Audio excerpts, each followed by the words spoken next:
Gloria al Señor, qué privilegio. Pueden sentarse, querida iglesia. Muchas gracias por ese recibimiento siempre hermoso. Estamos muy contentos con el Señor de poder estar aquí en casa, como dice el pastor. Un saludo para la pastora Irene, para el pastor Edwin, para cada uno de ustedes, para mi hermano, que siempre estamos allí en comunicación en Facebook. Y mis primeras palabras después de saludarles es felicitarles, porque Dios está haciendo grandes cosas en este lugar. Cuando dicen amén, porque cuando hay ensanchamiento significa que hay una visión grande por conquistar y que Dios está respaldando la oración, el ayuno, el trabajo pastoral que se está haciendo en este lugar. Así es que felicito a los pastores. Dios ha puesto en ellos una carga de conquistar estas tierras que le pertenecen al Señor, y no a Lampa, sino a aquel que pagó un precio en la cruz del Calvario.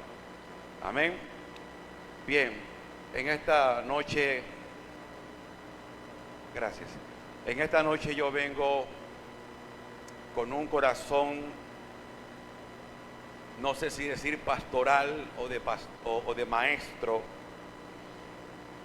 porque estaba dándole vuelta al asunto cómo hablarle a ustedes. Yo también soy un pastor pentecostal, me gusta predicar fuerte, me gusta el derramamiento y la presencia del poder del Rúa, del Espíritu, pero hay un compromiso que hemos adquirido con nuestra organización Iglesia de Dios, donde se me comisionó como un coordinador del programa de discipulado, como un coordinador. Y hemos estado muy preocupados porque un cargo no es para tenerlo, sino para desarrollarlo, para compartir. Y quiero decirles que ese cargo hace como unos 2 o 3 años se nos delegó, y hemos estado pues haciendo algunos movimientos, pero esperaba algunas directrices aún mayores. Pero Dios es el que pone el sentir como el hacer, y venía pensando en cómo transmitirle lo que quiero compartirle, porque hay una gran preocupación, y tengo que pedirle perdón públicamente al pastor Edwin y a la pastora Irene. Ahora le explico por qué. Ya cumplí 60 años y llevo casi 40 años de ministerio. Me convertí muy joven, como a los 20. Y desde que me convertí fue un apego a la palabra y al espíritu y a la palabra. Pero cuando uno va envejeciendo, pasando el tiempo, va madurando nuestra forma de pensar. No solamente maduramos físicamente, no solamente maduramos intelectualmente, sino que también tenemos una perspectiva mayor para comprender las cosas del reino. Y con lo que voy a compartir no significa que yo acabo de descubrir la rueda, ni acabo de descubrir el agua tibia, porque desde los 20, 21 años vengo estudiando esta palabra asiduamente. Pero cuando digo esto es por lo siguiente: los que son padres de familia pueden comprender que de pronto el primer hijo, o el segundo, o los 3 hijos, no son criados igual que un nieto. ¿Por qué de pronto los abuelos se vuelven mucho más amados por los nietos, y nosotros como hijos, que en un momento dado hemos sido, ¿verdad? De pronto vemos que mi papá, mi mamá trata mejor a los nietos como nos trataba a nosotros como hijos. Y es que el amor va madurando, el amor se va perfeccionando en nosotros, en los seres humanos. Y los errores que uno cometió cuando era padre con los hijos, sabe con los nietos que ya tiene experiencia que no puede cometer los mismos errores, porque la vida le va enseñando. Pastor, ¿qué quiere llevarnos a decir esto? Hay un tema hermosísimo y que no es nuevo, y es el tema del discipulado. ¿Y por qué tiene que pedirle perdón al pastor Edwin y a la pastora Irene? Porque lo que voy a compartir es una necesidad de que todos los pastores, más que nunca la iglesia de Jesucristo, vuelva a los parámetros que Jesús dejó. Porque nosotros como pastores somos expertos en liturgia, en hacer culto, en recibir miembros, en enseñar doctrinas, mas eso no es discipulado. Es más, usted puede pasarse toda la vida siendo cristiano y nunca ser discípulo. Pastor, no entiendo. Es que nosotros hemos sido muchas veces formados en meter gente a la iglesia. Simplemente abra su Biblia y de aquí quiero partir y explico el porqué del perdón a nuestros hermanos pastores, y de ahí en adelante comienzo a desarrollar solamente la introducción y solamente el significado de la palabra discípulos, tanto en griego como en hebreo. No se asuste que no voy a decir nada difícil, pero sí necesito su mayor atención. Ok. Cuando usted abre la Biblia, especialmente en el Nuevo Testamento, de los 4 evangelios, Mateo, Marcos, Lucas y Juan, en el orden bíblico de nuestras Biblias, porque también hay otro orden en el código de Besa, que es Mateo, Juan, Lucas y Marcos. Pero en el orden que nosotros recibimos la Biblia, y en la mayoría de las Biblias católicas y cristianas, tanto del mundo oriental como del mundo occidental, la Biblia siempre coloca el Evangelio de Mateo en primer lugar. Y cuando llegamos al capítulo 28, ya conocemos el texto donde Jesús comisiona no a cualquier persona a continuar su labor que él inició con sus discípulos. Dice el texto bíblico, capítulo 28 de Mateo, versículo 16 al 20: pero los 11 discípulos se fueron a Galilea, al monte donde Jesús les había ordenado. Y cuando le vieron, le adoraron, pero algunos dudaban. Y Jesús se acercó y les habló diciendo: toda potestad me es dada en el cielo y en la tierra. Verso 19: por tanto, id y haced cristianos. No dice así la Biblia. Por tanto, id y haced miembros. No dice eso la Biblia. Por tanto, id y haced hijos de Dios. Somos hijos de Dios. Pero ¿por qué Él manda a ser discípulos? Por tanto, id y haced discípulos a Israel, a todas las naciones, bautizándolos en el nombre del Padre y del Hijo y del Espíritu Santo. Verso 20: predicándole, enseñándoles que guarden todas las cosas que os he mandado. y aquí yo estoy con vosotros todos los días hasta el fin del mundo. Amén. Vamos a hacerle algunas preguntas al texto antes de entrar en la explicación de la disculpa. Pueden sentarse. Gracias, muy amables. Algunas cosas que usted y yo de repente lo damos por obvio. Pero ¿por qué hemos hecho tanto énfasis en este texto, especialmente en la despedida, donde Mateo registra las últimas palabras y la comitiva, la comisión que Jesús le delega a sus discípulos? No a los fariseos, sino a sus discípulos. Interesantemente, Marcos no dice enseñándoles, sino dice: id y predicad este evangelio a todas las criaturas. El que creyere y fuere bautizado será salvo.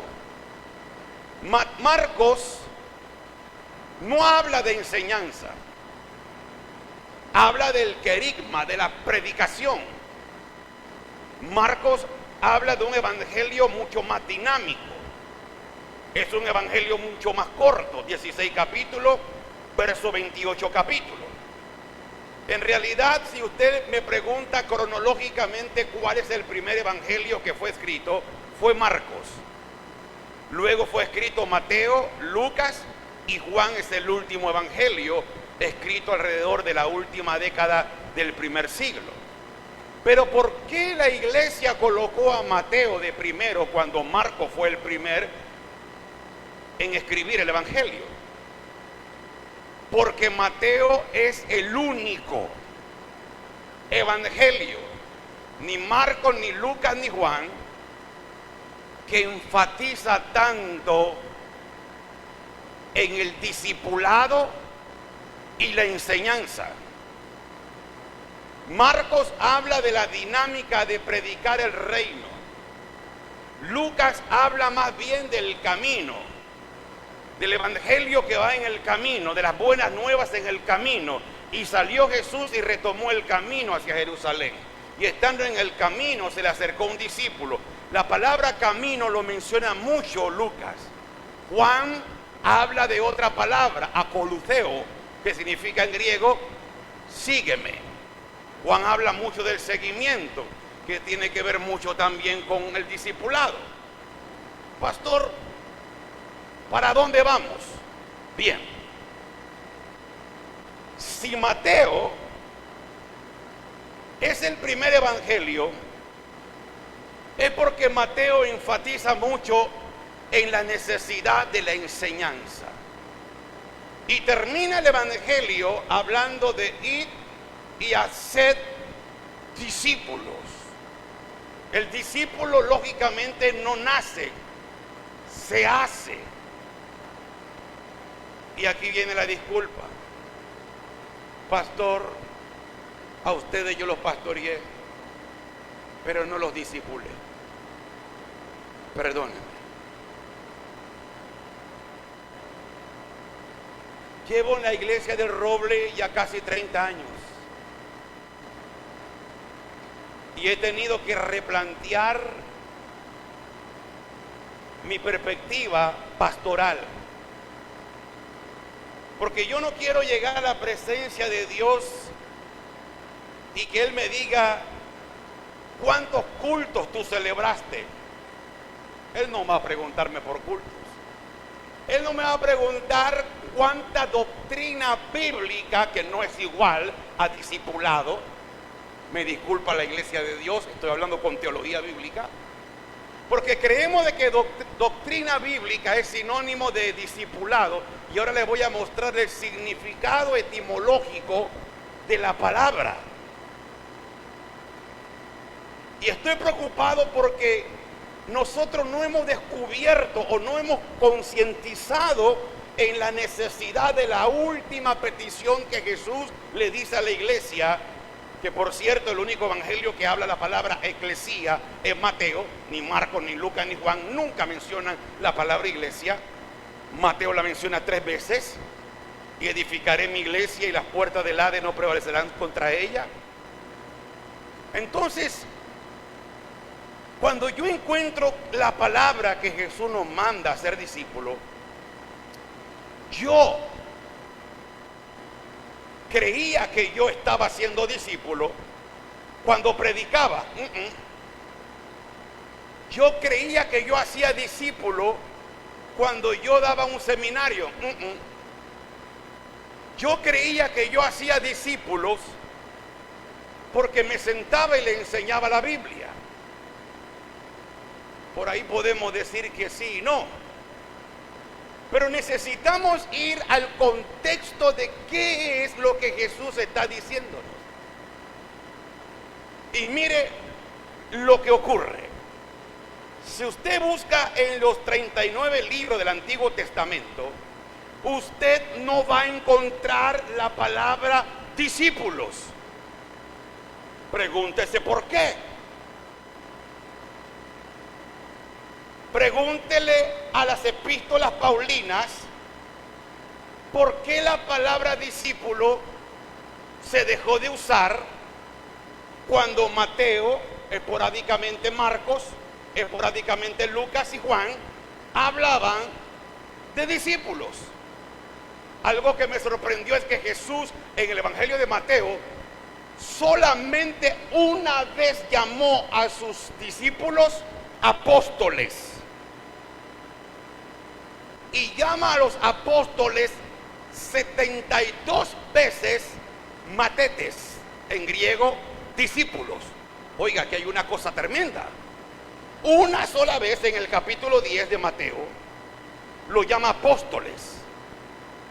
Pero en el resto de los capítulos, del capítulo 1 en adelante, la palabra discípulos o los discípulos será el uso frecuente en los labios de Jesús.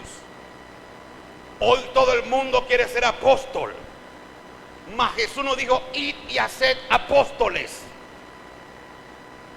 No lo dice el texto. No dice id y hacer profeta. Hoy yo necesito anunciar que viene un profeta que escupe fuego para que la iglesia se llene, mas nunca decimos viene un discípulo de Jesús a predicar la palabra. Ah, qué pereza. O que el pastor diga hay discipulado en la iglesia con la palabra. Mejor no voy, veo un culto de brincar y saltar. No estoy en contra de eso, yo también brinco y salto, aunque ya no mucho con mis rodillas. Están un poquito fregadas ya. Entonces yo me pregunto qué está pasando en el texto bíblico, donde en el Antiguo Testamento no aparece la palabra talmidín en hebreo, o talmid.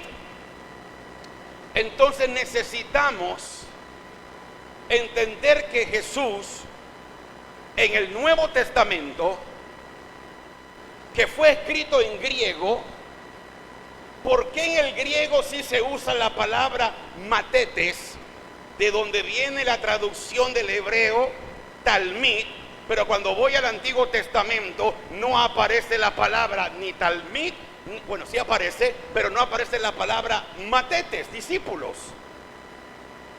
Ya ahí uno empieza entonces a pensar qué significa esa ausencia, si es que verdaderamente la hay. El problema nuestro, mis queridos hermanos, es que nosotros, de tanto usar una frase, una palabra, perdemos de vista el contexto de donde surge el significado de la palabra.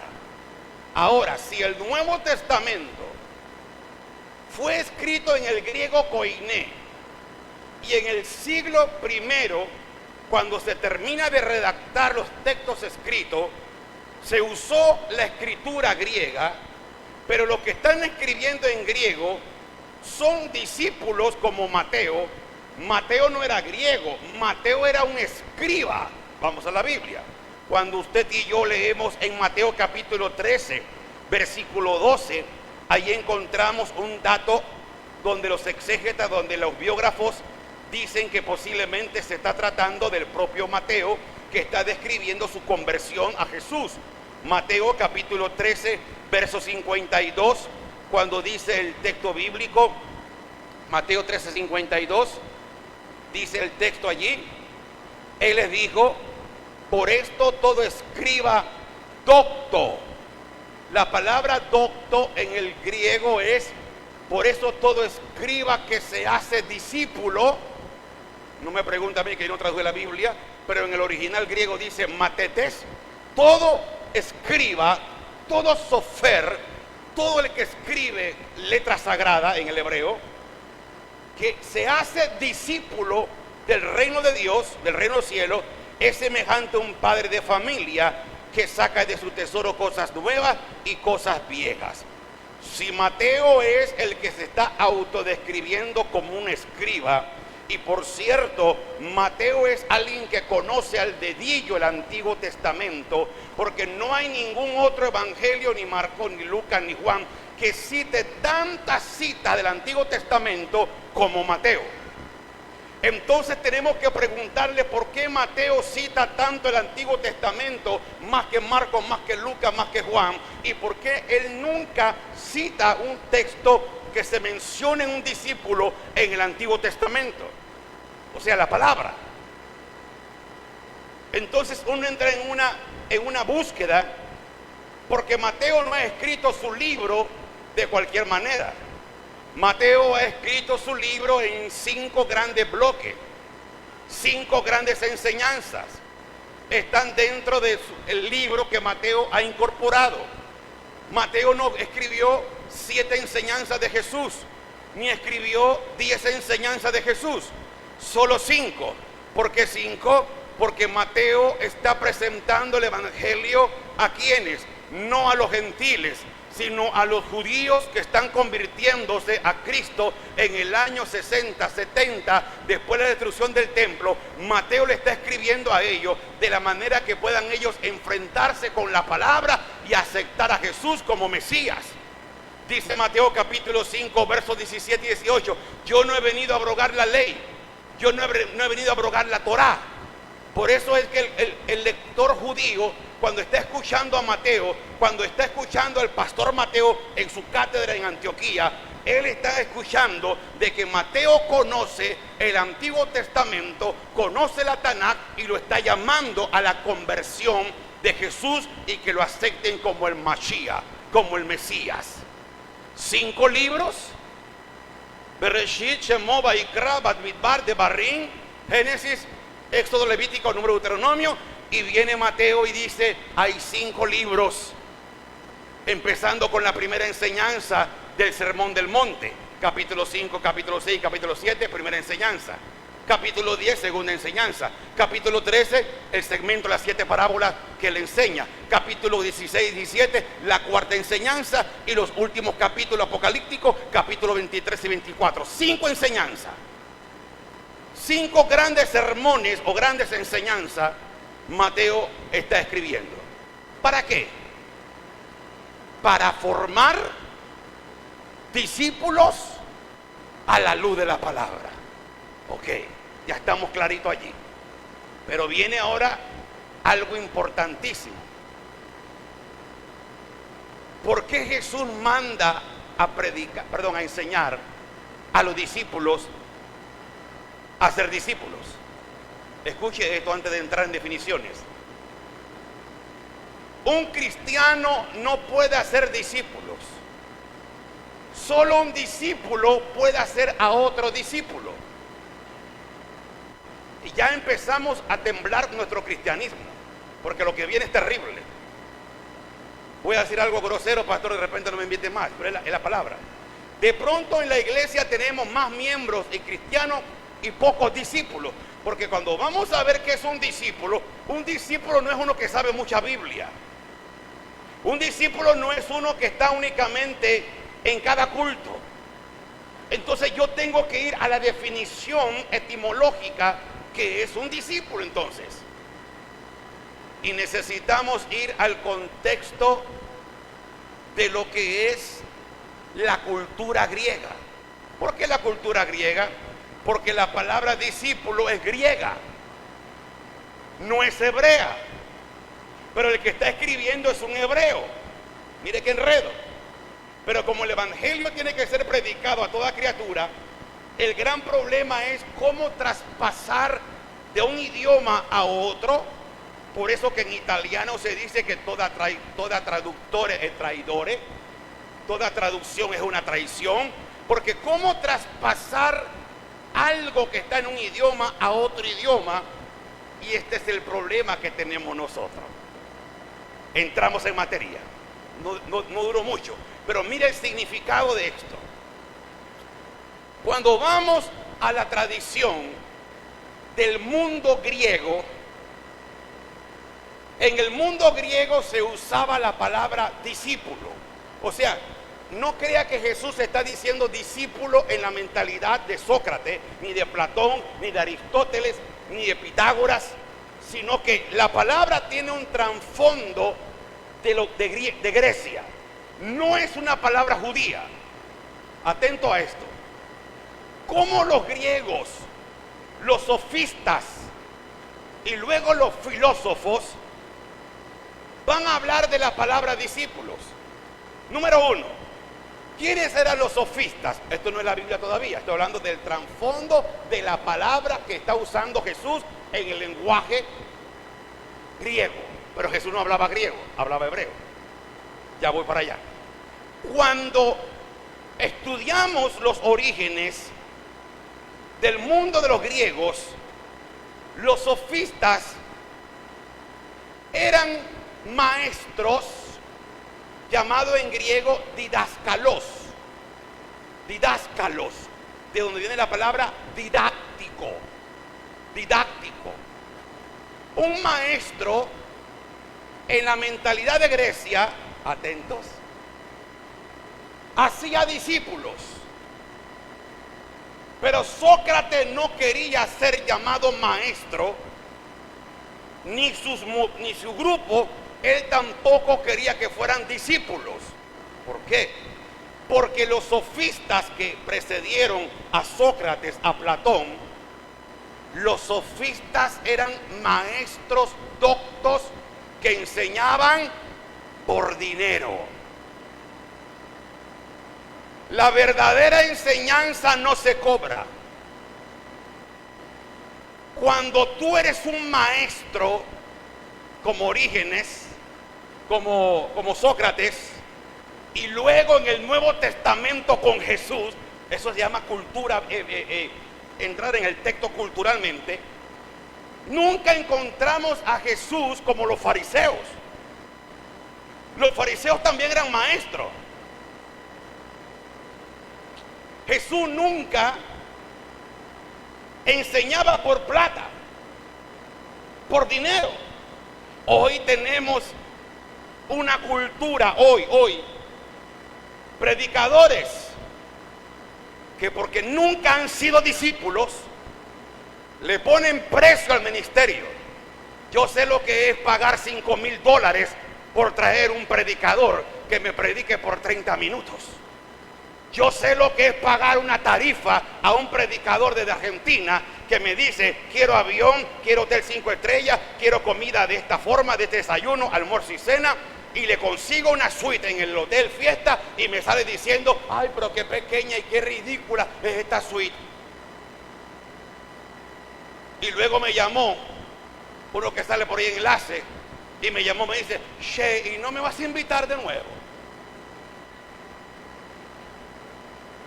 Un maestro no cobra. El miércoles me reuní con una persona. Cristian sabe quién es el que voy a hablar. No digo el nombre. Esta persona me quería dar una bendición porque le di una consejería en su matrimonio. Estas personas son empresarias y al terminar me dice, ¿cuánto le debo? Yo, ¿cómo que cuánto me debe? Me dice, es que usted me ha dado una luz con la palabra. Dígame cuánto. Y uno con necesidad, ¿verdad? Y uno con cosas que tiene que pagar. Y yo le digo, ¿tiene acaso precio el amor?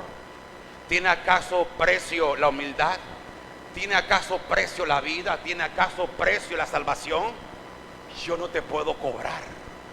El verdadero maestro, el didáscalo, a igual que Sócrates, a igual que Jesús, a igual que Pablo, a igual que un verdadero hombre de Dios, una mujer de Dios, no enseña y no predica por dinero, a igual que Jesús. No es que no necesitemos, no es que estoy diciendo que no hay que diezmar. El problema que hoy, y por eso es que estoy alterado, porque hoy estamos viendo a gente que se están metiendo a ser predicadores, a ser exhibicionistas, a traer masa, cuando Jesús nunca dijo: id y haced mucho pueblo, mucha masa. Hoy es fácil atraer multitudes. Traigamos aquí a Marco Witt y esto aquí no cabe. Traigamos aquí de repente a alguien de renombre ministerial y aquí no cabe. Pero que el pastor Edwin diga: vamos a reunirnos el día de mañana para dar una enseñanza basándonos en algunos principios de ética del capítulo 5 de Mateo, de la bienaventuranza, quiénes son verdaderamente los que manejan la ética a la luz de Jesús. ¡Qué pereza! El desánimo, el que uno se encuentra de pronto con una iglesia que va desviándose más y más, una iglesia que no se ha formado. Por eso yo me siento, y perdón la palabra, orgulloso de Edwin y de Irene. ¿Por qué? Porque ellos se han mantenido en una directriz apegado a la palabra, a principios bíblicos. De repente yo no fui ese pastor que debía haberlo formado ustedes, pero ustedes algo aprendieron de todo un poquito. ¿Qué vengo a decirle a ustedes hoy? Que el verdadero discípulo, escuchen esto me voló la cabeza, y esto es una pregunta para nosotros mismos como pastores.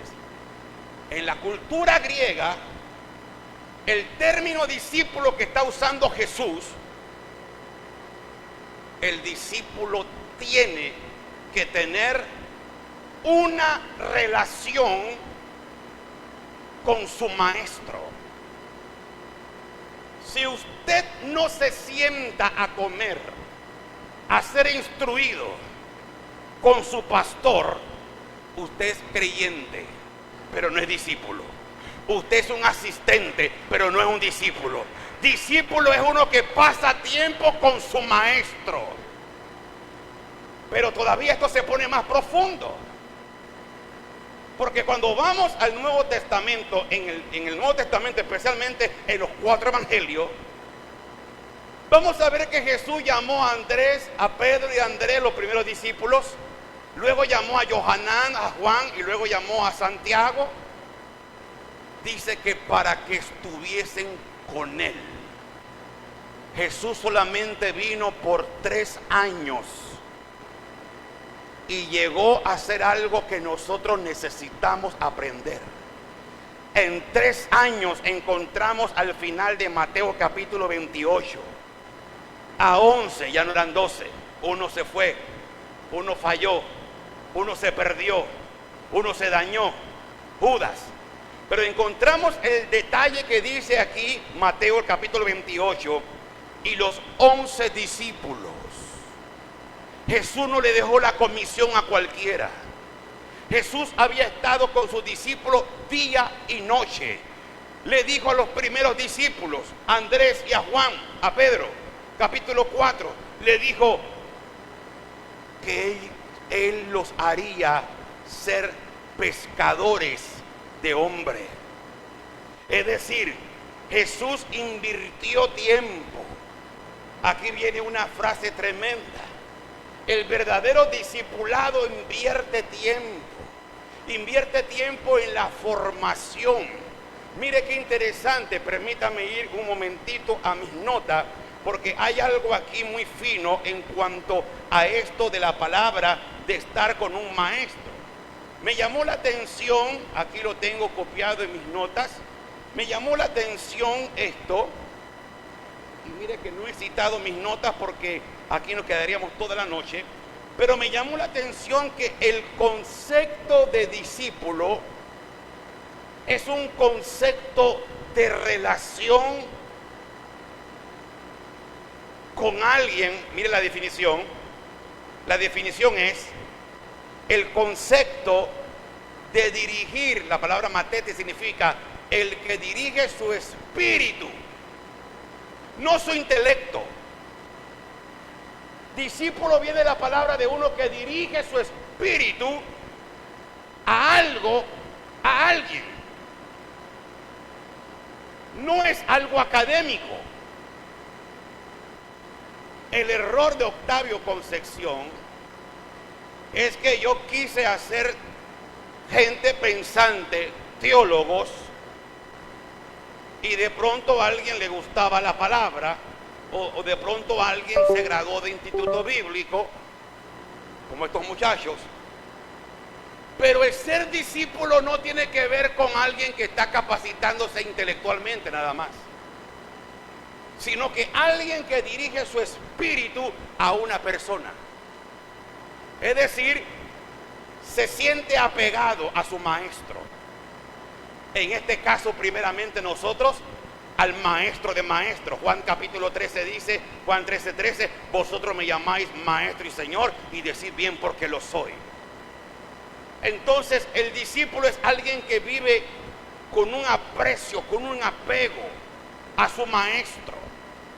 Por eso es que Sócrates se negaba a ser llamado didáscalo, maestro, porque él no era maestro como los sofistas, y se negaba a decirle que su grupo que él tenía eran discípulos. Estoy hablando de Sócrates en la antigua Grecia.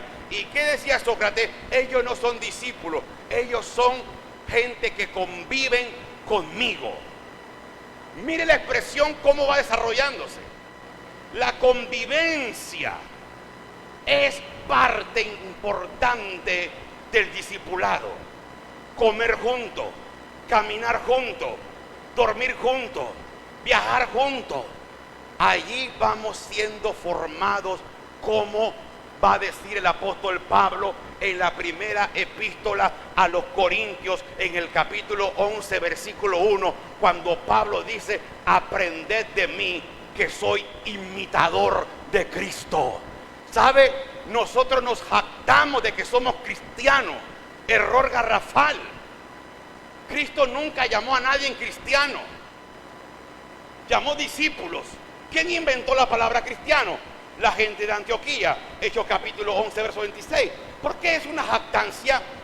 Porque ser cristiano es decir, yo soy igualito a Cristo. Cuando Pablo dice sed imitadores, imitai en griego, sed imitadores de mí, Pablo está diciendo, ustedes quieren ver a Cristo, mírenme cómo yo hablo, cómo yo pienso, cómo yo actúo, miren mi amor como son los demás. La gente empieza a ver a Cristo en usted. Pero mientras usted tenga una conducta únicamente de culto, pero cuando sale de la iglesia usted tiene una conducta extraña con su familia, usted tiene una conducta extraña en su trabajo, usted se comporta extrañamente allá en su colegio, en la universidad, usted no es un discípulo, usted es simplemente un asistente a una iglesia. Porque ser un discípulo es uno que es igualito a Cristo. Y eso es difícil. Pastor, ¿usted lo es? No. ¿Por qué? Porque un discípulo es uno que va en camino, en progreso, preparándose cada día, imitando y siguiendo a su maestro.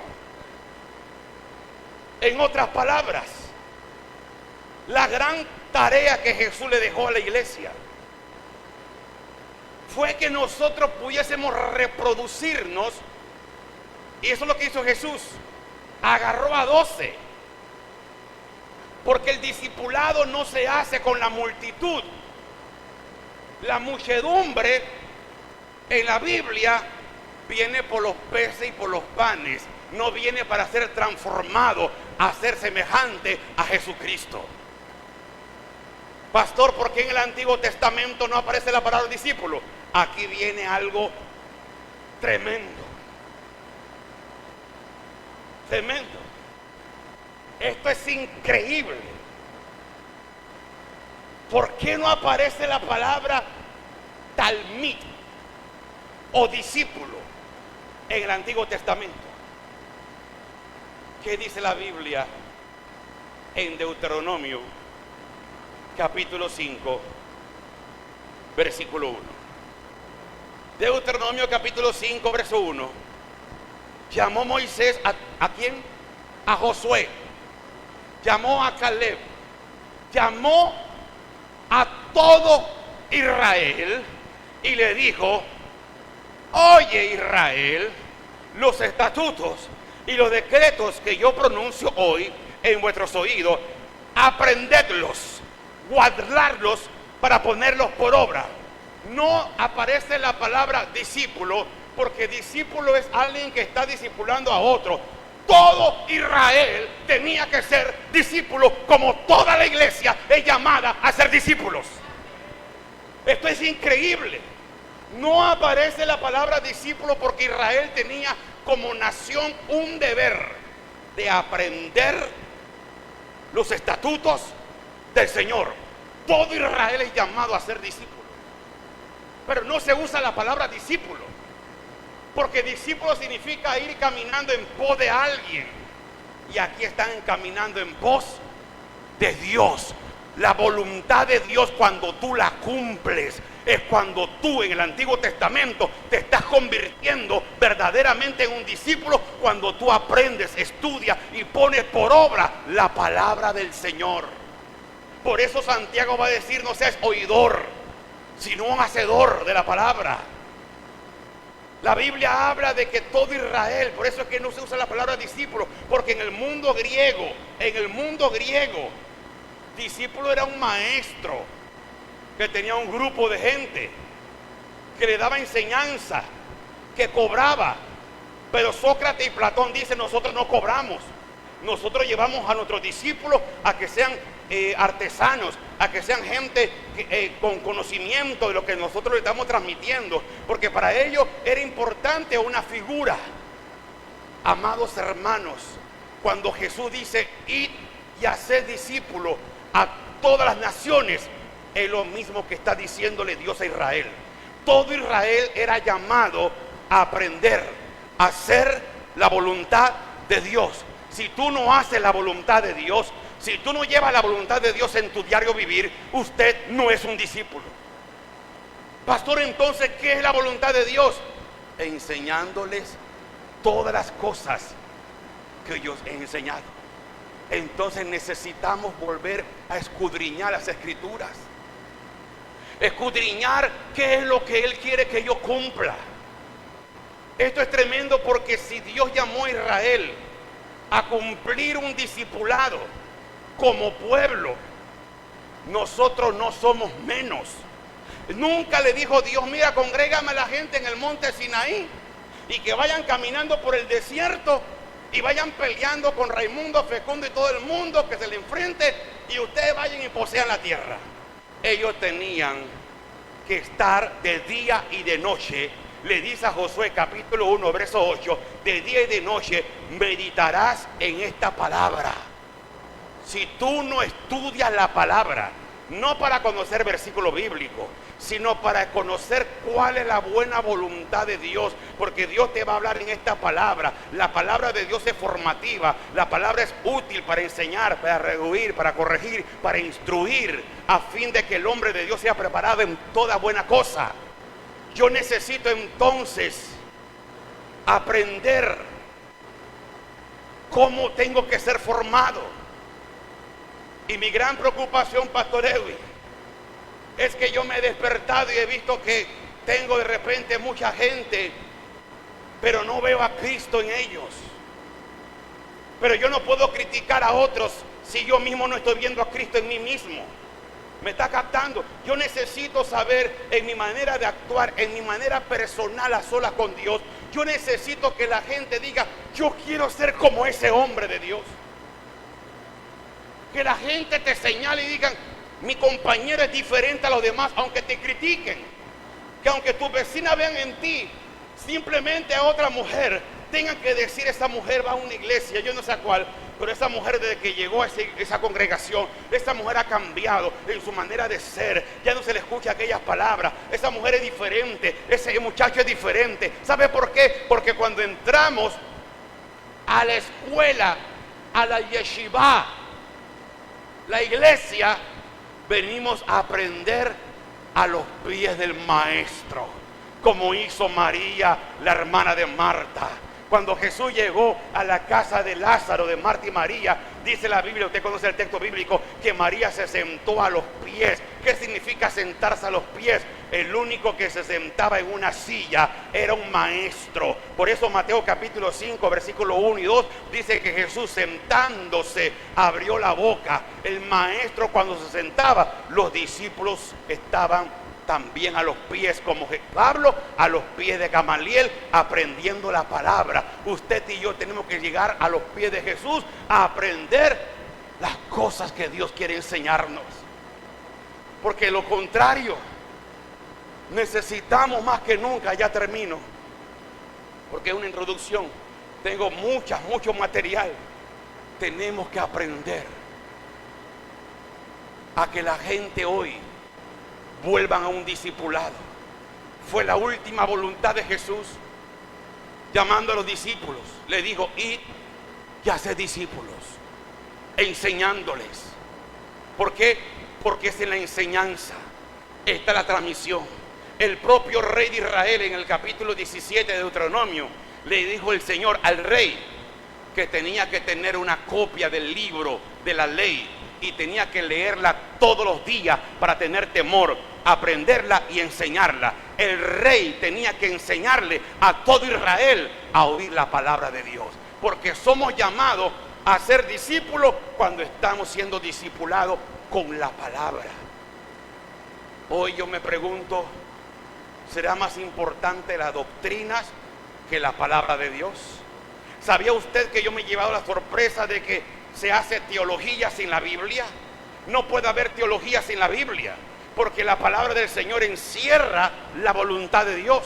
La palabra del Señor es todo lo que Él quiere que usted y yo seamos formados. Entonces la palabra nos forma.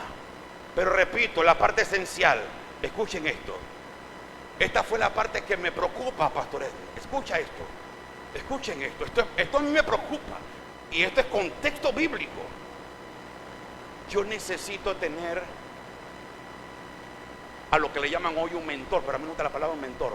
Necesito un maestro. ¿Qué es un maestro? Instituto bíblico. Necesito un ejemplo. Su pastor lo hizo en varias ocasiones conmigo. Su pastor llegaba a mi casa los sábados. Eso es discípulo. Ir y sentarme con un pastor. Y que mi pastor o el pastor que yo quiera escoger, yo le rinda cuenta: pastor, fíjese que ayúdeme a orar en esto. Pastor, ¿qué palabra tiene que podamos compartir juntos? Usted necesita estar con alguien que esté instruyéndole y formándole. Necesita alguien que esté siempre iluminando su caminar con la palabra. ¿Y quién más que su pastor? Pero hoy tenemos a YouTube. Hoy agarramos cualquier programa y sintonizamos ahí en internet y escuchamos cuanta barrabasada que hoy en día estamos viendo en internet, y nosotros estamos creyendo que todo lo que están hablando allí insofactamente es palabra de Dios, y hoy estamos más confundidos que Confucio. Déjese formar por su pastor, porque mientras un pastor y una pastora está conectado con Dios, créalo, amado, que usted está recibiendo un maná fresco, está siendo redireccionado y siendo formado para transformar a otros a ser discípulos. No puedes hacer discípulo si tú no eres discípulo. Pastores, que yo asisto a la iglesia todos los días. Eso no es discípulo. Discípulo es cuando tú honras a tus maestros, cuando tú obedeces las instrucciones, porque como pastores también estamos sujetos a otros que nos enseñen. Porque hay gente, amado, yo conocí pastores y conozco pastores, y que el Señor les bendiga, de verdad. Amado pastor, yo he ido a iglesia donde el pastor se queda en la oficina y me dice: pastor, yo me voy a quedar aquí viendo por televisión la predicación suya. Me lo hizo 2 veces. A la tercera vez que él me invitó, yo no fui, porque hay pastores que no pueden escuchar a otro enseñando. Eso no es un pastor. Un verdadero hombre de Dios, un discípulo, escucha a otro, porque algo quiero aprender, algo Dios me va a enseñar. Yo vengo con una actitud de discípulo. Un discípulo es un aprendiz, pero mucho más que un aprendiz. Es alguien cuyo espíritu está apegado a esa persona. Yo felicito a mi hermano Cristian Duarte. Este hombre, cuando yo lo conocí, nunca pensé que sería lo que hoy es. Se ha convertido en un hijo. Eso es lo que es un discípulo. Un discípulo es uno que se preocupa.